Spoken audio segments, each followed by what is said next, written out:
Good evening, everyone. Hope all of you are doing well today. Have you ever tried something new or put yourself out there professionally or personally only to have a little voice inside your head tell you that not to bother, that you're not good enough, not brave enough, and to just give it up?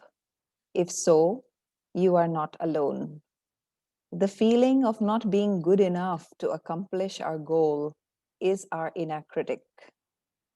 Arif is an experienced mindfulness and meditation teacher with over 20 years of experience. He's based in Abu Dhabi and is one of the founding members of Inner Space Meditation Center. Arif also offers private wellness mentoring for individuals and groups. Today, he will be telling us about how do we integrate this inner critic. So I shall now hand over to Brother Arif. Let us all welcome him.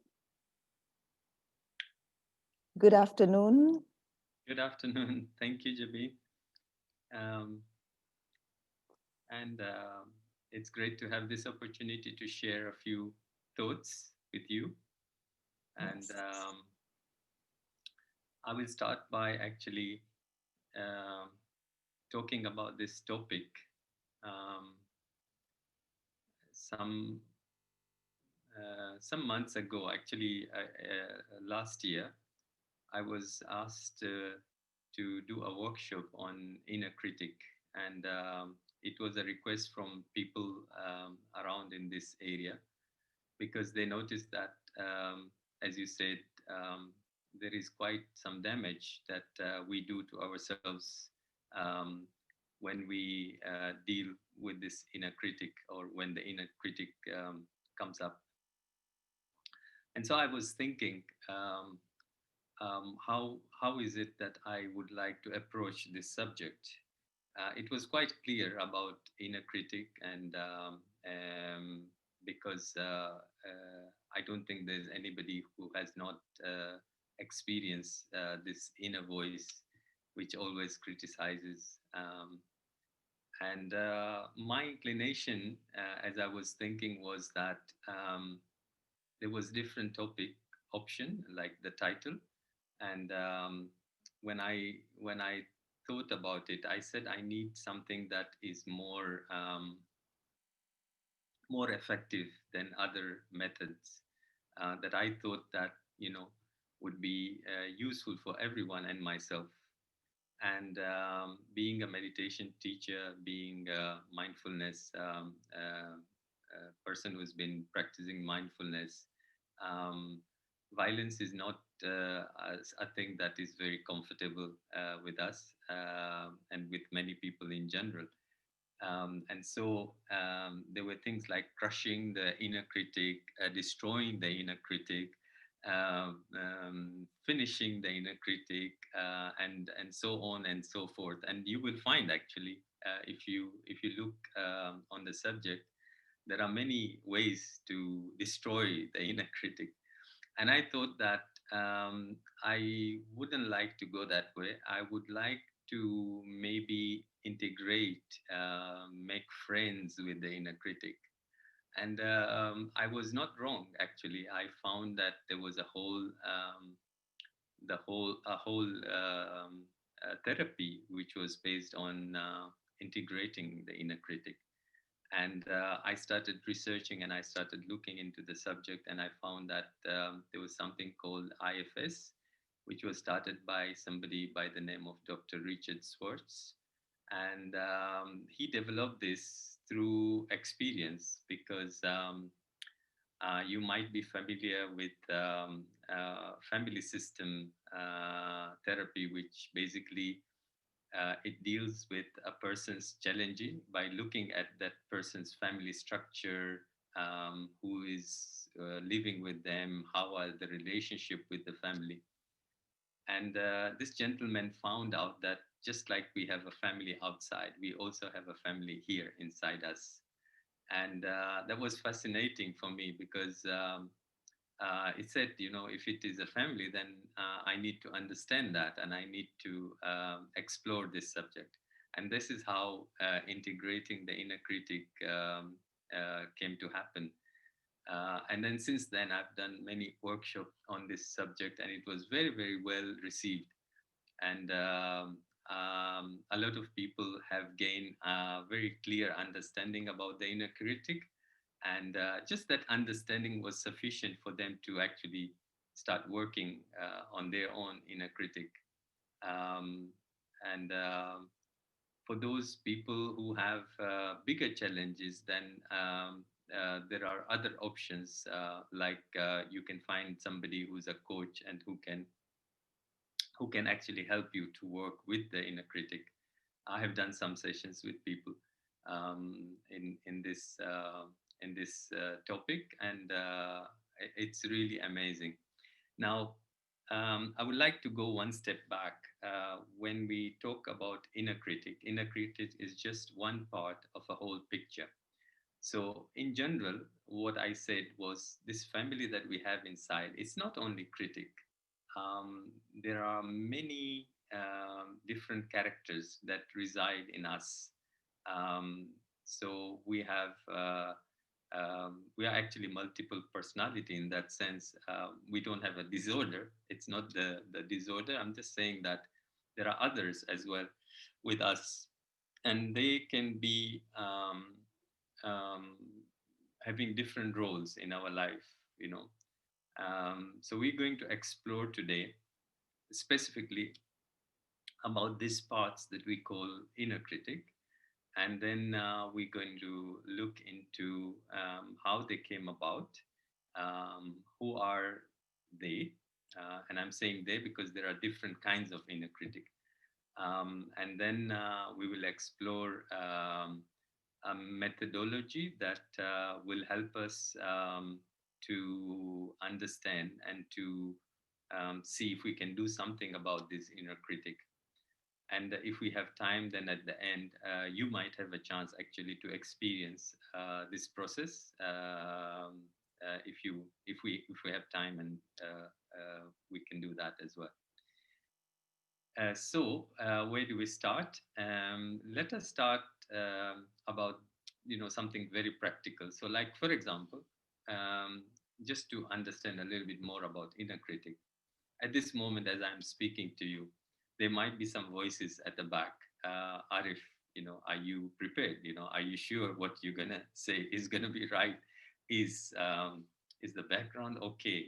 Is there something maybe wrong? Are you looking nice? All these things will keep coming in your mind, um, and this is basically the voice of the inner critic, and sometimes it can actually take you away from what you're trying to do, and because this voice might be a bit too loud and too harsh, and they really, like this part, they want to be heard, and usually that's how it happens, like we have this kind of voices that appear in no way, just like Jabin mentioned, that you're trying to do something challenging for the first time, and no, no, no, you can't. And then the other, these parts are not just singular. As I said, they are multiple, and sometimes one part might actually want you to do something, and another part might want you to do something else, and you will see that they are in conflict, and therefore you get into conflict because you don't know what to do.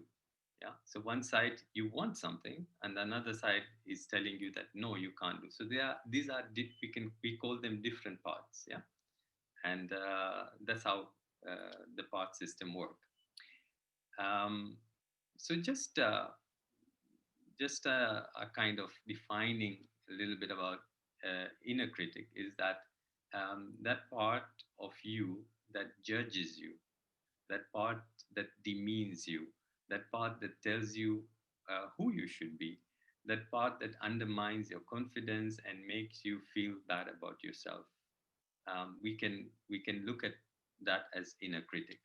But it's not just that. Okay, that's how it appears to us. Okay, but we will try and understand um, a little bit more about where this inner critic started, where did they start, how do they work, why are they there, what's the purpose, because why would I have um, something inside me that wants to make me feel bad? It doesn't make sense to me. Why should I have a part like that? And we all know that at some point of time we have heard these voices, we have heard this sound of the inner critic. Just like as I said, um, they are there on an interview, they are there on the the work that you've done, and you've put in so much effort, and you still feel that it is incomplete, and you're still finding, maybe I can improve something. And that is because of this pressure from the inner critic that comes and starts speaking. So what's the history? How do they come about, and who are they? So in this system that I'm going to share with you, we don't generally, the inner critic falls under um, the parts that are generally called the protectors. Okay, and just like the word suggests, a protector is here to protect you. Okay, so their main purpose is actually to protect you. um, the means, usually they don't feel like that, but really they're there to protect you. And um, if they are not that great, why are they there? There are two reasons. One is the beliefs that we develop as we grow up from childhood to teenage to adulthood. All these beliefs, they keep them there. And the second thing that keep this inner critic there is past experience and past memories. The past experience and past memories. And what the inner critic, how are they protectors?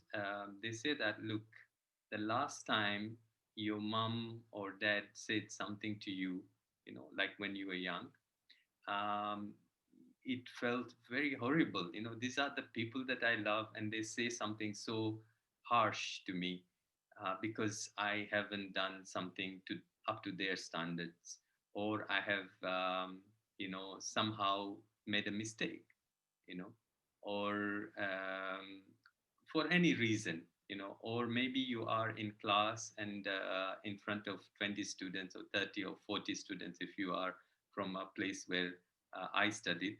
Um, the teacher says something, in front of the other, and then, oh my God, such a shame, and the these parts, the inner critic, actually they start emerging from that time.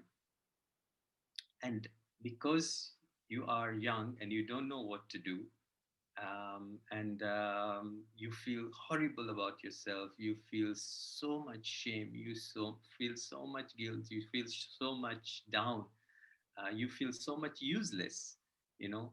Um, this part starts developing.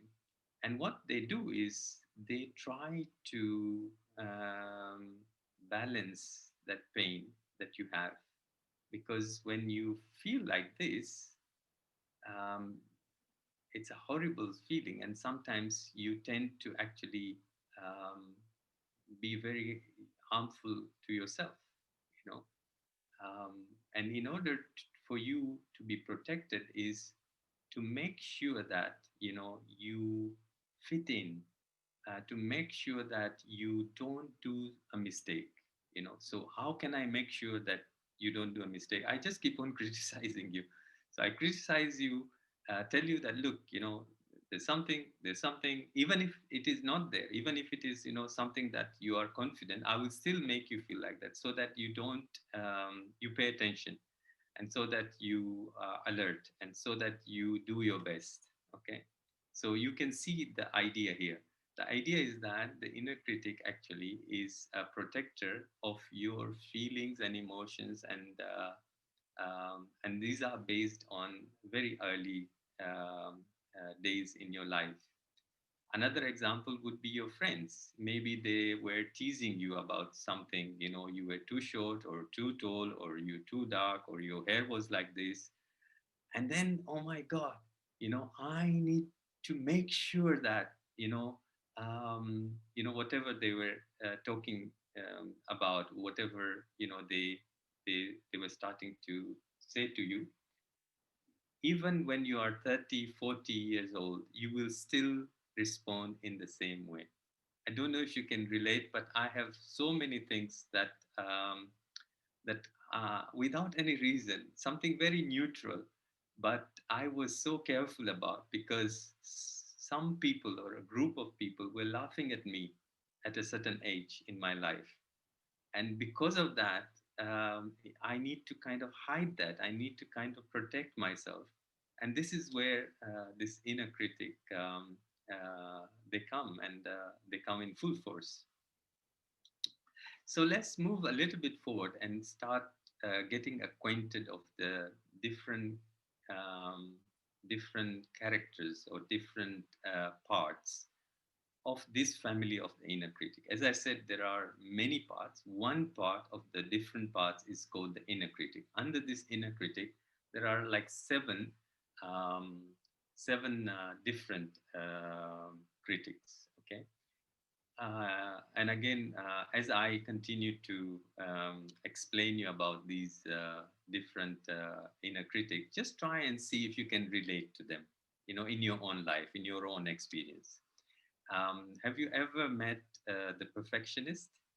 So the perfectionist wants everything to be perfect. Okay, this is one of my major inner critic. Maybe because I was born in September, but or I don't know why, but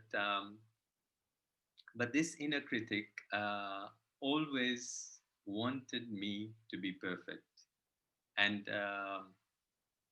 if there was anything less than perfect, it would try to tell me, just leave it. If it is not perfect, just leave it. Don't do it. Don't go there. Yeah. It sets a high standard of things that you produce, and has difficulty in saying that something is complete and letting, like, it's okay. It's fine. It's not perfect, but it's fine. It tries to make sure that you fit, and that you will not be judged and rejected by others. Because it kind of thinks that whatever you produce, however you look, that's you. And if that's not perfect, then it's too risky. Yeah, its expectation is probably reflect those people who have been important. So like somebody important in your life who expected a certain standard, they kind of put this seed of belief, and therefore a perfectionist was created. And remember, this is not you. This is just a part of you. This is not you. This is just a part of you. Yeah, and it is representing you as a protector. It's just trying to protect you. Another one is the guilt tripper. Have you ever met the guilt tripper? So the guilt tripper basically just wants you to feel guilty. And the reason that it wants you to feel guilty is that if it makes you feel guilty, you will not repeat the mistake. Okay. So the guilt tripper way of working is that um, they make sure that you feel guilty about something, and therefore um, you won't be a wrong person. You would be following the norms of the society and the standard of the community and the behavior that you're expected to. Yeah, just like when you tried maybe in some years, to try express yourself, and then suddenly something went wrong, and then it backfired, and the guilt tripper said, this is not going to happen again. I will make sure to make you feel guilty if you didn't follow such and such a thing, or if you didn't conform to certain religious or norms of the society. Yeah, so it tries to protect you, from repeating past mistakes, and make sure that you never forget or feel free from them. So it will remind you, remember, and at that time this is what you do. You were 5 years old or 7 years old, and this happened. Are you going to make a fool out of yourself again? And do you want to be isolated from the group or from your friends or whatever? So this is the guilt tripper. The next inner critic is the underminer. The underminer, basically, this critic tries to undermine your self confidence, yeah, and self esteem, so that you won't take risks. It doesn't want you to take risks. It makes you direct, like it just attacks you directly, your self worth.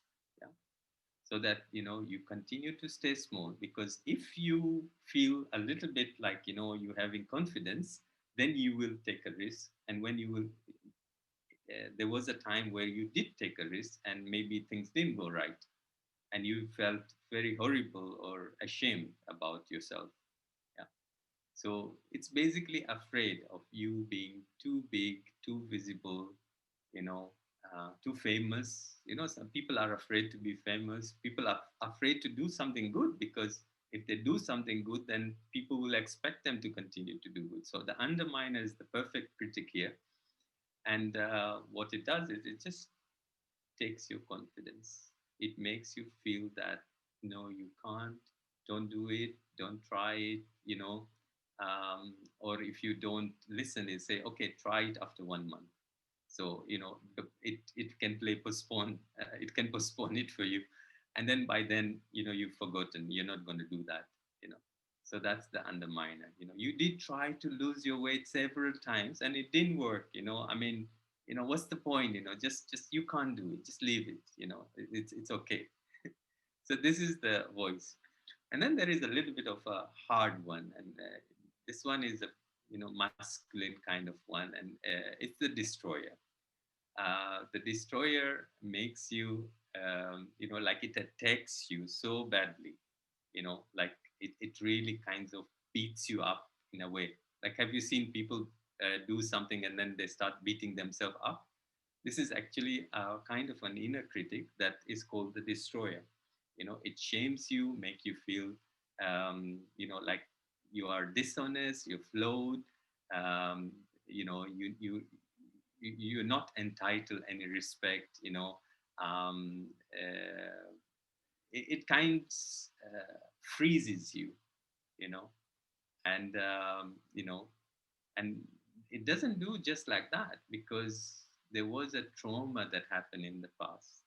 Okay, so don't feel that this the way of the destroyer is bad. It's not bad, but because there was a trauma in the past, it doesn't want you to go through that again. Yeah. I remember a very small incident. We had an accident, and in my mind as a child, it was, well. There were some people were hurt. I was okay, but I couldn't get into the car for maybe, like, I mean, I did go in a car, but I was very uncomfortable every time I entered the car for a period of maybe 1 year. I was very, very uncomfortable because I had faced that situation. And when I think about it, and I think about the scene when I was thinking about it later, it it was just a normal accident. I had some accident after that. And, it was just nothing major really.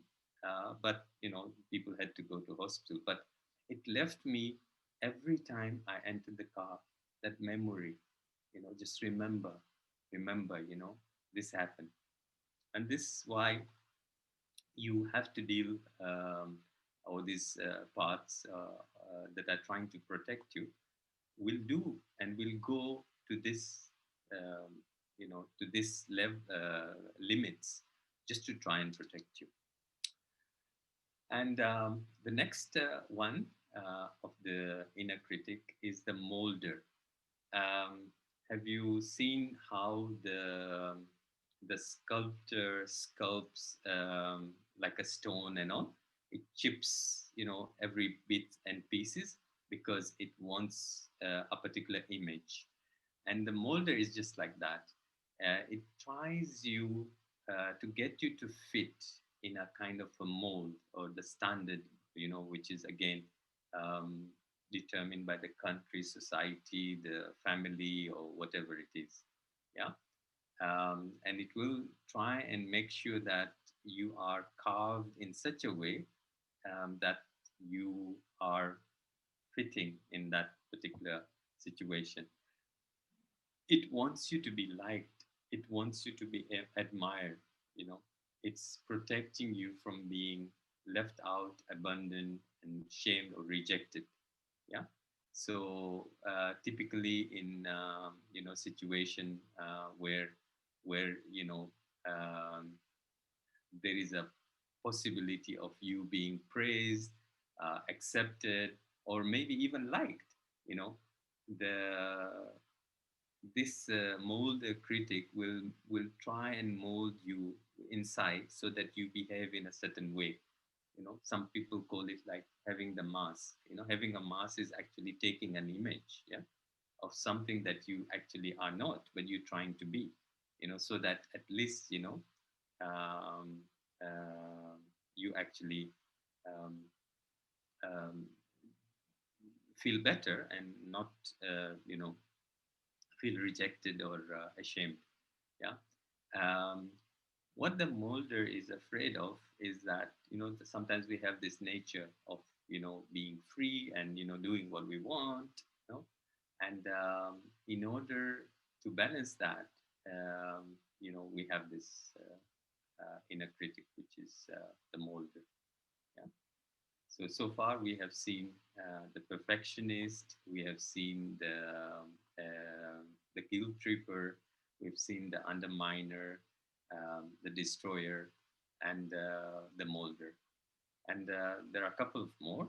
Um, and this is quite, again, familiar, especially to the people who are used to, workaholics and people um, who get their identity from what they do. You know, again, it's a nice bonus for this taskmaster to be there. So what taskmaster does, it wants you to work hard and be successful. So it's going to be telling you consistently that you're lazy. Yeah. It'll tell you that, you can't achieve too much. You're just mediocre. Um, you know, um you'll be judged, because you are always going to fail. Um and then it often, it pushing often activates the procrastinator. Yeah. So when you uh, when you see that procrastinator coming up, this is another part that works. When the taskmaster is a lot, then the procrastinator is trying to limit the taskmaster. Yeah. So let's not, we will do that another time. Yeah. And taskmaster don't like procrastinator, and they don't get along. So often there is a clash between these two parts. Yeah. But taskmaster also has his own way, because um, like, try and see one day and just sit and don't do anything and see what happens. Even now, just try and see, okay, I'm not going to do anything, and it just it just erupts from inside. Just it doesn't like you just to sit. And for me, being in this work of teaching people meditation, this is one of the biggest challenge. People don't understand, why am I going to sit for half an hour or 1 hour, staring at point, or looking at my breath. The taskmaster doesn't like that, because for it, it's like, you're wasting time, you're useless, you're lazy, and I have to really convince people that pausing or taking break, or using this time is not really, you're not going to be less productive, but you're going to be more productive. So anyway, by the way, on that. And the last one is the inner controller. So this is the, like, the headmistress, kind of inner headmistress or headmaster. or like you know um, in different places you have that, the monitor, or a boss that wants to control you. And this critic tries to control your impulses, like, for example, um, eating or drinking or enjoying. It just tries and uh, tell you that, no, this is bad for you, don't do this. You shouldn't have that, you should have this, you shouldn't go there, you should go there. you know Not only just in food, but in many different areas. Okay. So um, it fears that you'll get out of control. So the main fear with the inner with this controller is just doesn't want you to get out of control. And then it's trying to motivate you to make you a good person. Again, acceptance, and a good citizen. Okay. So it is always trying to control you. Yeah. And control is, yeah, through these thoughts. Yeah. And therefore these are the the seven different shades, if you like, of the inner critic. So having seen this, and having understood that these are the varieties that you can have, and maybe you might have more, but these are, broadly speaking, these are the different sounds that you might um, become aware, and notice that inner critic has come. And they always, as I said, they come in your the thoughts that they generate. So now let's move on, and let's try and look at what to do about this. And as I said, I'm not going to recommend that we crush, or we destroy, or we finish. We'll try and see if there is a peaceful way to actually handle this inner critic. Yeah. And the way that this IFS system deals with inner critic is that it tries to separate the critic first, because as I said, there are many, and in a crowd, if you're trying to talk to one person but the other people are talking, it's very difficult to talk to one. So it uses this method whereby um, we just pinpoint one critic, and we start engaging with that critic. Yeah. And the reason we do that is that we are seeking to understand, just like I have, gone in details the different kinds of critics. Um, um, in the same way, that critic who is active at that point of time has a purpose, and the only way to know the purpose is to actually start engaging. So some of you might be familiar of the method that is called self-talk, and we always do this self-talk. Maybe naturally it just happens. You start talking to yourself, and there are two kind of people engaged in a conversation in one person. Yeah. So the first thing to understand, and to make just very very clear in your mind, is that there is no parts, including the inner critic, that is bad. There is no part which is inside us which is bad. So we don't want to go in that direction. We just have to try to understand that um, they are just there, and the reason that they are there is to actually protect us. Okay, so this is the first thing, but you need to kind of see this clearly, and therefore the process is important. Yeah. um, and out of all this part, above this part, there is another um, another thing that I've been referring to, me, or the I. And this is actually not a part. Okay, the parts are there, and they are created, whereas I exist. Okay, I'm not created, I exist. Okay, and we call this I the self. Okay, so actually, when we say integrating the critic or doing or talking or dealing with it, who is dealing with whom? Okay, the self is the one that is dealing with uh, the critic. Yeah. So just remember the self, and the self is not a part. The self is actually you. So you are the one who's talking to that part of you that has come about because of some old memory that went wrong, and this part is actually trying to protect you from that memory to come back again. Yeah. So let's make this very, very clear, because when we understand this, then the process becomes easy. Another thing is to understand the self. Okay, so the self also has quality. The self is curious. Okay, and this is very, very important to be curious about what's going on inside. It's always calm.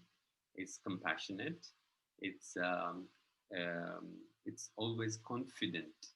Okay, so it's exactly the perfect, the perfect part of me. um, it has clarity. It is it's um, it has this connectedness. It can connect. It can relate. Yeah, and it is courage. Um, and I don't think I've left any clarity. Okay, maybe clarity. Yeah. And it's always has clear vision of what's going on. So eight um, qualities of the self are curiosity, calm, compassionate, confidence, clarity, creativity. Yes, creativity was it. Creativity, connectedness, and courage. Yeah. So these are the eight um, um, qualities of the self. Now, this is powerful, okay? But always we have noticed that the inner critic gets the best part of us, okay, rather than the self. Yeah. Why? Because the inner critic was already there and was already taking care of things. And then it became the authority of my decisions, and it just kept going. Unless I come in and I start doing something about it, it will always continue to be like that. Yeah. So what is it that I can do? I can start engaging, and I'll just go through um, an example um, of how a session or a therapy might go. Let's say, for example, I was doing something with someone who had a problem with the inner critic. So what I would do, I'll just go through the example, and we'll see if we have time. We can do one live with you guys just now. So how would it go? Is that I would ask, how do you feel about the inner critic? So I would ask the person that I'm working with, how do you feel about the inner critic? And then the person might respond, oh, I hate the inner critic. It always, puts me down, and this one. So who do you think is responding to me? Who do you think is responding to me? So this is not the inner critic that is responding, obviously.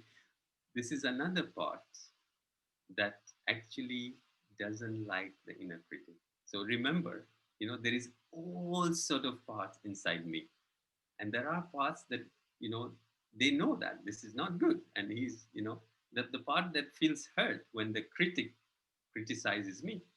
Okay, so this is that part that wakes up first, because I asked the question, how do you feel? And obviously the inner critic would say, oh, wonderful. But this part gets a chance and it comes out. But remember, we do not want to deal with that part. We are dealing with the inner critic. So we want to invite the inner critic. So what we would do, we would tell that part that okay, we hear you, but at the moment we would like to engage with the inner critic, and we would like to see, and then we can look at your case later. And we always ask permission, so we ask permission that, can you please step aside so that I can deal with the other one. And when I'm talking like this, in an actual situation, this sounds very like, like, really, really. These answers that I'm giving, they're not coming from the mind. These answers come from deep inside. And even the person that works this process out is amazed that where actually this the inner critic's voice, how does it appear and why does it say like that. In my experience, I have had an examples of people being surprised about what they said themselves, because they can't believe, so when the inner critic, when I am able to engage, and this needs practice, but this also can be done by yourself. So don't worry that you need somebody. You can try and you can get a response. But as I was saying, the inner critic's voice comes out as the inner critic. So it could go like this. Um, so I would continue. Now I've got the inner critic, and I would ask, thank you for being there, and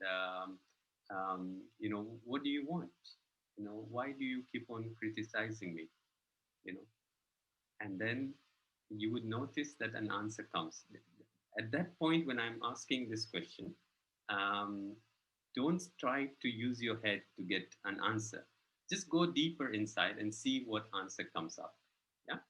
So um, the inner critic might actually before that, you can try and even locate. So once you engage with, before even asking more question, just try and see if you could locate the inner critic in your body. Yeah, so you would I would ask, can you locate the inner critic, which part of your body? Usually it's somewhere in the head area. And you would say, okay, I can feel the inner critic in this part of my body. So, and then I would ask you, can you see the inner critic? What kind of symbol does it hold, or what image do you get? And sometimes you get, sometimes you don't. That's also fine. And then you go into asking, um, you know um, why is it there? What is it trying to do? And it might just come up and say that, if I don't criticize, then you will make a mistake. Yeah. So it might just, if I didn't do this, then you will make a mistake, and I'm here to protect you from making mistake. Or it might say that, if I am not there, then you will be hurt, or because of some reason, and that's why I'm there. Or it might say that you might take a risk and you will fail, and that's why I'm there, to make sure that you don't um, um, make that mistake. So what happens is, um, when I hear that, now I'm in a conversation, I want to understand, I'm very curious, and really, from my heart, I want to engage with this part, that happens to be very damaging to my self-esteem. But at the same time, um, you know, there might be some good reason why they're there. And now suddenly I start having a different feeling about that. I feel more compassion.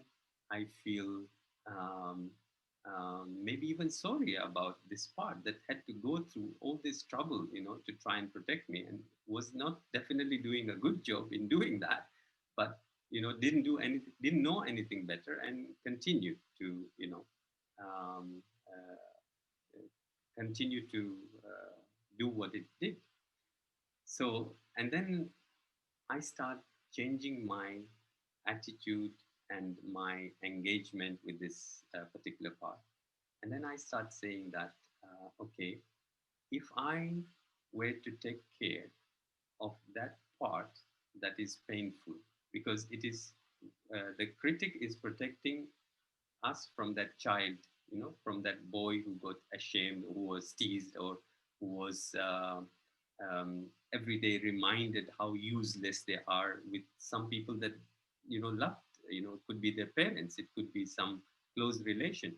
They always, that you never do anything right. You always, whenever I tell you this, you always make a mistake. That part that is hurt. um, the self asks permission from the protector to actually try to heal that child that is actually, you know that the protector is protecting you from, from that eruption. And if you get that, then you start engaging with the child, um, with a lot of love, with a lot of compassion. And what happens is, when the child is okay, it doesn't need to, it's comfortable, it's relaxed, it doesn't need to kind of, bring these emotions from the past. The protector doesn't have a job to try to protect you from it. The protector becomes free. Your energy comes back to you, because the protector takes some energy from you, and a lot of energy, because criticism is not easy to manage. Yeah. And therefore you start being able to manage everything. Okay, there is harmony in your family, you know and that's how it works. So I'll just pause here, and we'll see. We have 15 minutes, yeah, and we have to take Q&A. um, shall we do the Q&A first, or shall we do the practice first? I think we have time for a quick practice. Yes, brother, we can try with the quick practice. I think it would be Let's do the interesting. practice first. Yes. Okay, fine. Okay, so the only instruction that is there is, when I'm giving you this question, obviously there are many people who are on the group, so it is not customized. I'm just going to make it general. Usually I work with one person at a time. um, but we can do something, and you have to be a bit more creative in trying to work with yourself. um, and I'll help you to guide you through it. So um, the thing to note is that, don't try to answer from your mind. Don't use your mind or your mental capacity to try and answer this question. Just go and feel the answer, rather than thinking of the answer. Just feel the answer. Okay. So we'll start now. Okay, so if you have a pen and a paper, it's good. You can make a note of your answers, and you might be surprised by the answers that you give. And if you don't have, that's fine. You just make a mental note um, of the answer. Okay, so first I need to take you into the feeling. So see which kind of inner critic that you were most familiar when we were going through the list of the inner critic: the perfectionist, the underminer, the taskmaster, the destroyer, whichever one that you were most familiar with. Just try and hear that voice of that inner critic.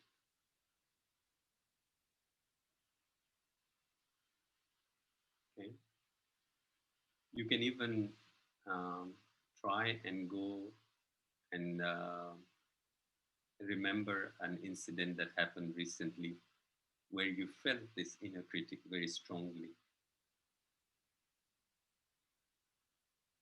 Don't take a major crisis, please. Just take something that is medium. Don't go in a like a very big that actually affected you a lot. Try and take something that is moderate to little less high, but not too less. Yeah, I'm sure we know the inner critic. We can hear them regularly, so you'll find. So I would like you to. You can even close your eyes in this practice, if you like. I would like you to now try and see if you can um, become aware of your body. and try and see if you can locate your inner critic.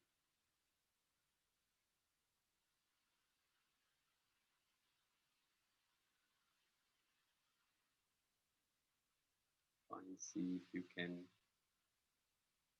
see which part of your body the inner critic seems to be lodged.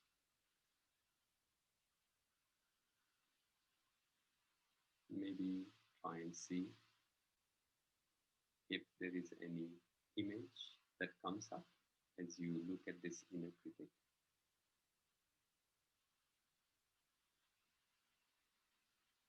It could be maybe somebody with a whip, or somebody with an authority, somebody who's trying to control you, or maybe a perfectionist. There is an image of a perfectionist. Just see if you can get a symbol or image of that inner critic. And now we are ready. So we are coming from the self, from the space of the self, and we are ready to have a conversation with the inner critic and thank the inner critic for being there, and ask the inner critic a question. You might actually, at this point of time, want to name that inner critic. You can think of any name of a real name, or you can make up the name. So whoever that inner critic, just address them and say that, look, so and so, I've noticed that you've always been criticizing me, and it has always been very hurtful for me. It's not been easy that I had to deal with this constant criticism, constant you know feeling unworthy, and ask that part, why is it did you do this, or why is it you're doing this?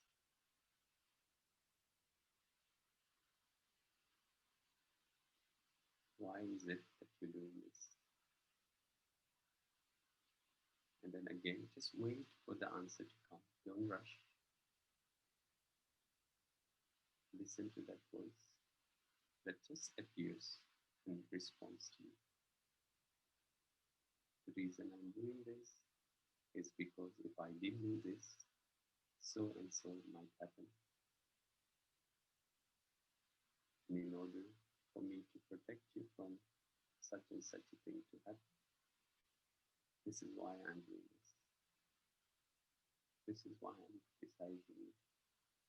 This is why I'm sabotaging you from success.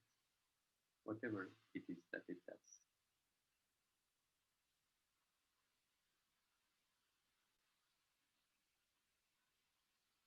If you like, you can make a note of the response.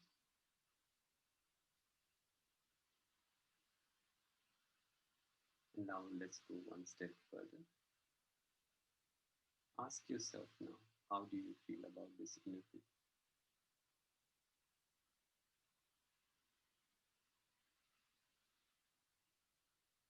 The way you used to look at it before, and how do you see it now?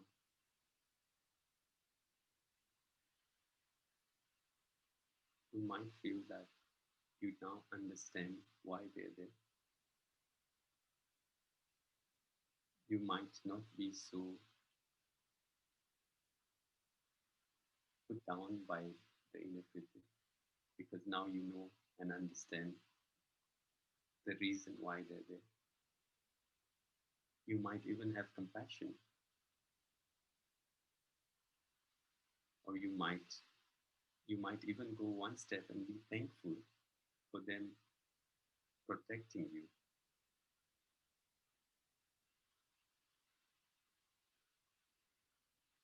And this moment, you also know that that's the best thing that they knew. They didn't know anything better. And therefore, it's not their fault.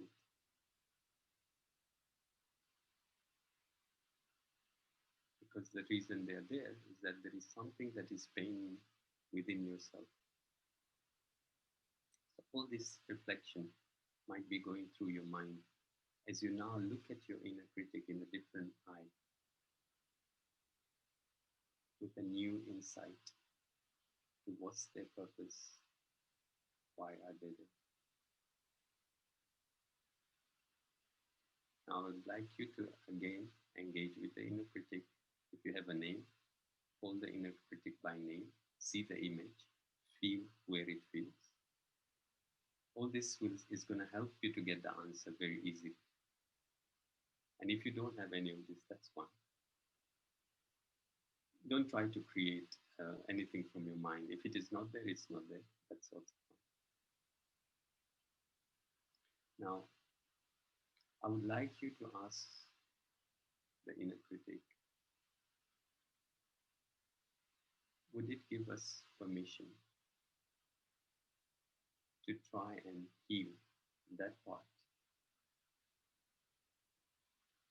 that it is trying to protect us from?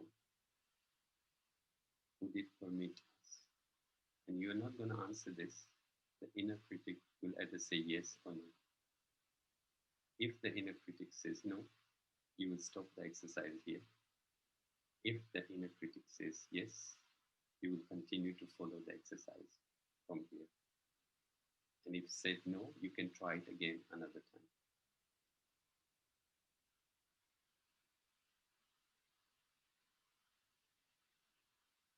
Assuming that we've got a yes, I'll go ahead. Now go deep down and connect to that child, the boy or the girl.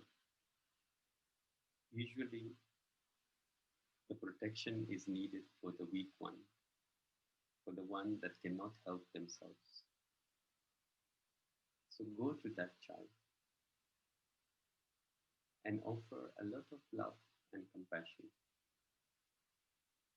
Maybe hold it. You might be able to see it. Hold it in your hands. Bring it closer. Give it a hug. And just calm it down without any judgments. Acknowledge their feelings, their pain, and tell that part, which is in the form of a child maybe, that it's okay that you are there now for them, that you will make sure that nothing like this happens, that you are the parent of that child. You are the mother and you are the father of that child. And whatever that child needs, you're going to provide that for the child. And saying this, just see the reaction of the child. Look at it in the face, eye to eye, and see how does the child feel now. You might notice initially there might have been fear, and maybe now they are more relaxed, they are more at ease, and they are more willing to let go of that pain.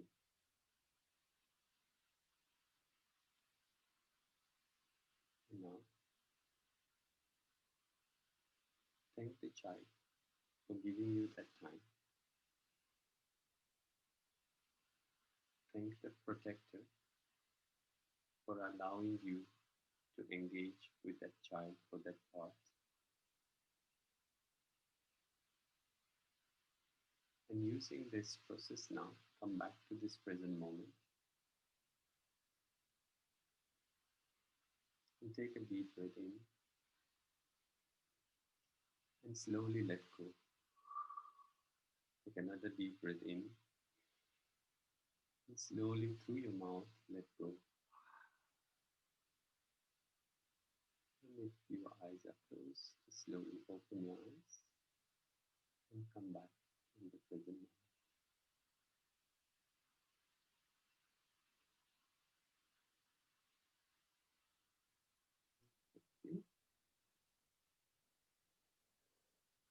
So basically, Thank you. just a glimpse of what you can do, but there is a lot more. But considering the time, I think this is just to give you an idea of what you can do by yourself.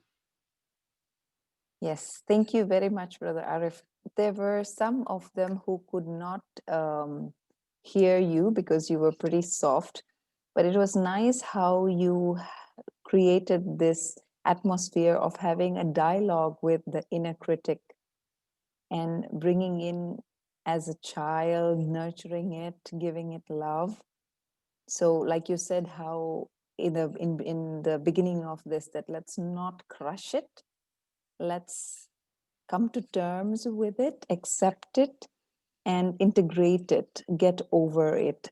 So it's a nice dialogue. So whenever we have this situation where we feel the inner critic coming on very strongly onto us, what we can do is probably we can sit back and try and do this practice again, as if like having a dialogue. And first of all, we would like to identify, for me myself, this is definitely an eye-opening session today, that first of all I would like to see which one is the inner critic that is most dominant. For me today, I would like to just share a little bit, is that I felt the taskmaster was very dominating. And based on that, my first question would be that it could be also that the inner critic is helpful. Is it possible? See, um, the the self is the most helpful one. The self deals with it, it has all those capacities to handle that situation. The inner critic is a good reminder, okay? But I the self can best handle whatever it is, because the wisdom of the self is much, much more. Yeah. But the reminder from the inner critic is always good. And therefore, now you remember, like, let's say, for example, we sorted out this, the inner critic is free. And I can tell the inner critic, now that you are free, please do remind me, in a gentle way, that look, I mean, how many people have changed because of being criticized? You criticize somebody, they don't like it, and they're not going to change. Yeah. So, and it hurts. Yeah. But it is good as a reminder. So you can talk to the inner critic and he said that, okay, could you tell me like this instead of like that? So it's good in that way. Okay, that's a very nice way, that can you tell me like this instead of like this, so you can have a dialogue with it. Yeah. Make it your friend, basically. So my next question is, how do we behave with people who trigger this voice or this inner critic?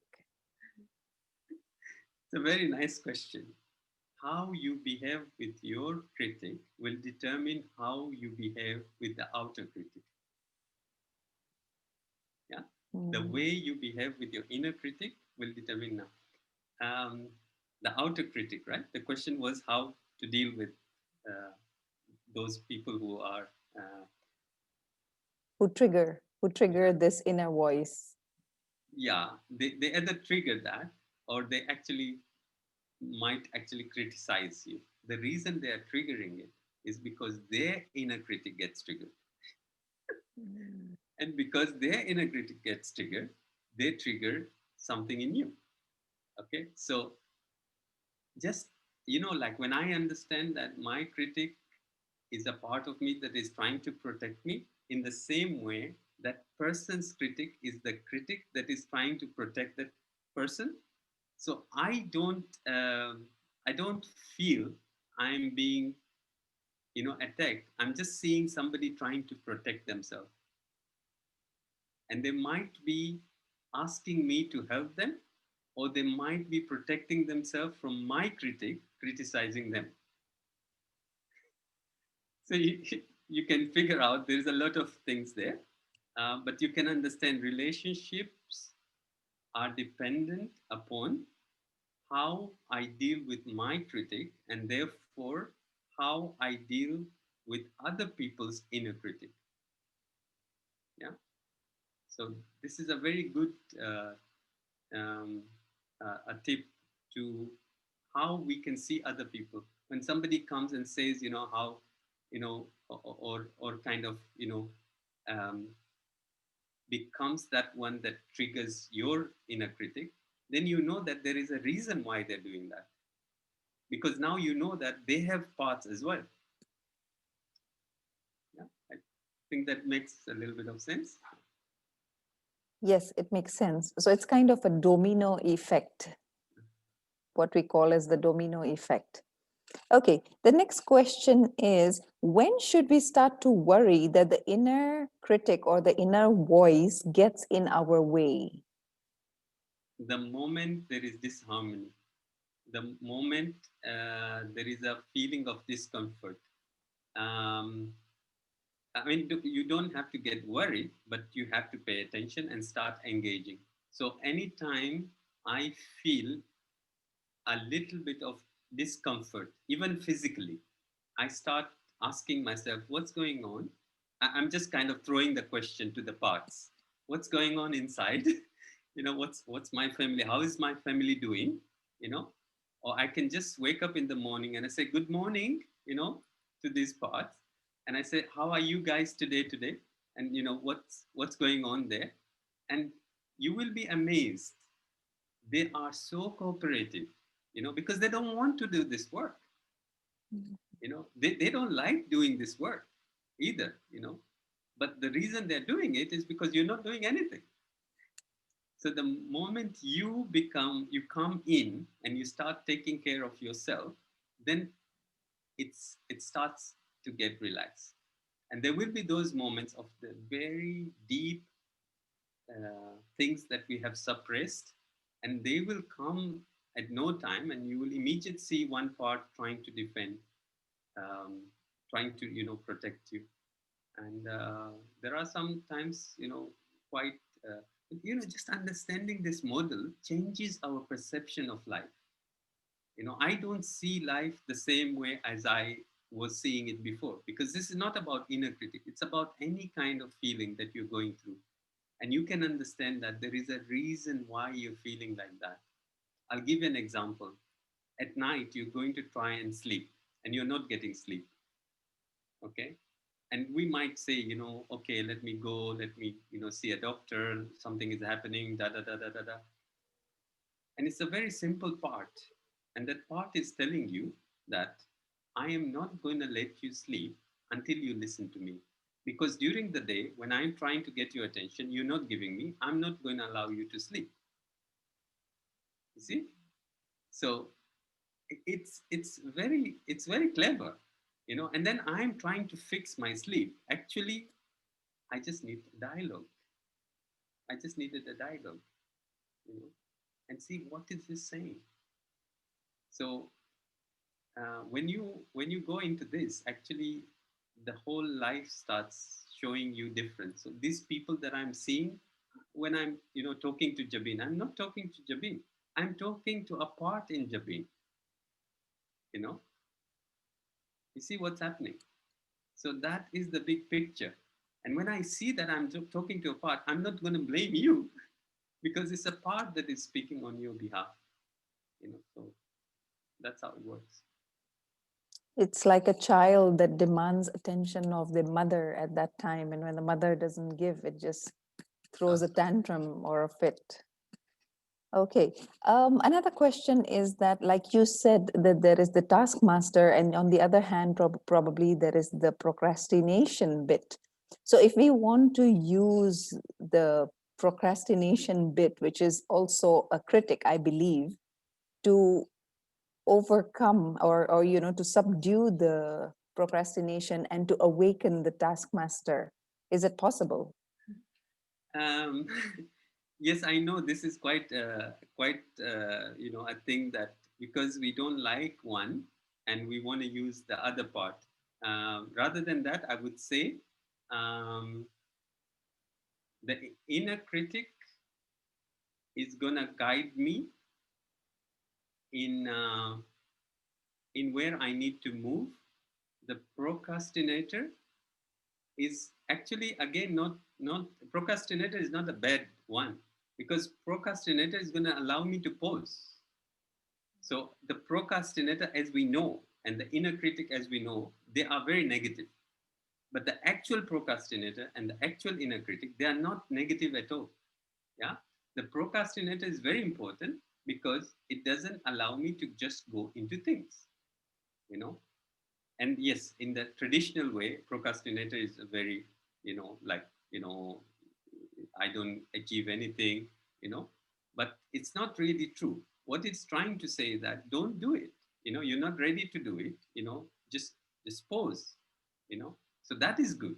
And the critic warning me is good. So I use that part in them, and I don't use the other part, which is the delaying unnecessarily, so that I don't do.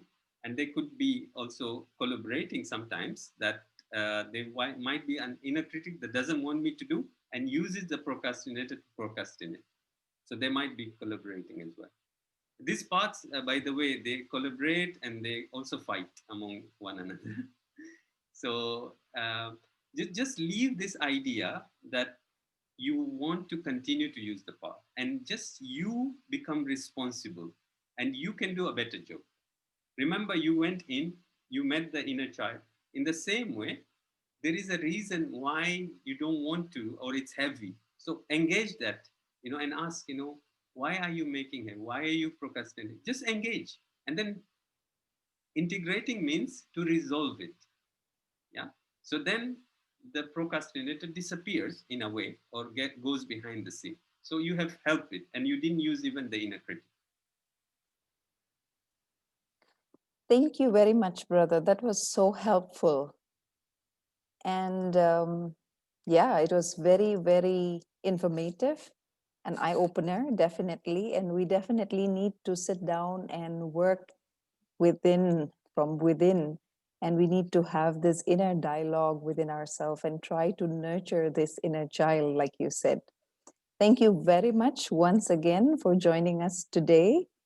And thank you, everyone, for joining us.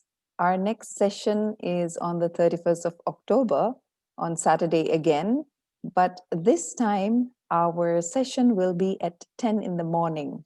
So do drop me a message. I've dropped my number in the chat box. Do drop me a message so that I can update you with the details.